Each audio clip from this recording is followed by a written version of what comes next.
আসসালামু আলাইকুম। দূরে কাছে যে যেখানে আছেন সবার প্রতি আমার আন্তরিক শুভেচ্ছা ও অভিনন্দন। নতুন বছরের শুভেচ্ছা জানিয়ে শুরু করছি। 31st নাইট মানে 31শে ডিসেম্বর ঘনিয়ে আসছে।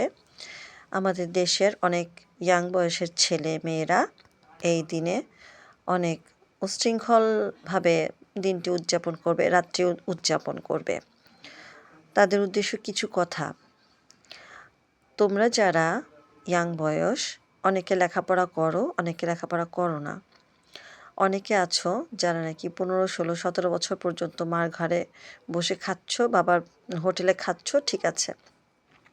21 বছর পর্যন্ত ঠিক আছে, কিন্তু তারপর থেকে তোমরা নিজেরা ইনকাম করার চেষ্টা করো। যারা লেখাপড়া শিখেছে তারা হয়তো টিউশনি করে চলতে পারবে, বাট যারা লেখাপড়া করেনি তাদের কি করতে হবে? তারা কিন্তু উগ্র হয়ে যায়, আড্ডা দেয়, বিভিন্ন ছেলে মেয়েদের সাথে ড্রাগস নেয়, অনেক সময় অনৈতিক কাজের সাথে জড়িত হয়, ছিনতাই, ডাকাতি, অপহরণ। তো আমি আমার কথা বলার উদ্দেশ্য হচ্ছে, ইয়াং বয়সটাই তো চরিত্র গঠনের আসল সময়। তারা ছোটবেলা থেকে যদি নৈতিকতার সাথে মানুষ হয় তাহলে তারা পরিবারেরও হাল ধরতে পারবে, দেশেরও হাল ধরতে পারবে। এবং একটা ছেলে বা একটা মেয়ে যদি দেশকে ভালোবাসতে চায় তাহলে অ্যাট ফার্স্ট তার পরিবারের দায়িত্ব পালন করতে হবে, পরিবারকে ভালোবাসতে হবে, পরিবারের বাবা মাকে শ্রদ্ধা করতে হবে, ছোটদের স্নেহ করতে হবে।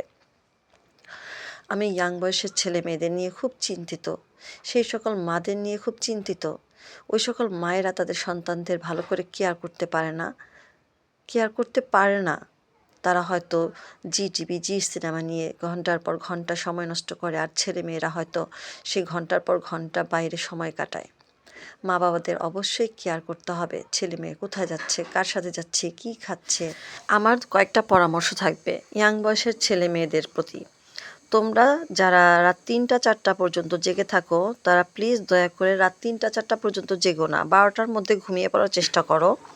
তুমি হেলদি লাইফ চাইলে সকাল সকাল ঘুম থেকে উঠতে হবে এবং তোমাকে এক্সারসাইজ করতে হবে, তোমার নামাজ পড়তে হবে, পরিবার থেকে অতিরিক্ত টাকা নেওয়া বন্ধ করতে হবে, ড্রাগস থেকে দূরে থাকতে হবে। তাহলে তোমার ডিপ্রেশনও হবে না। তোমার ডিপ্রেশন না হলে তুমি পরিবারকেও শান্তিতে রাখতে পারবে।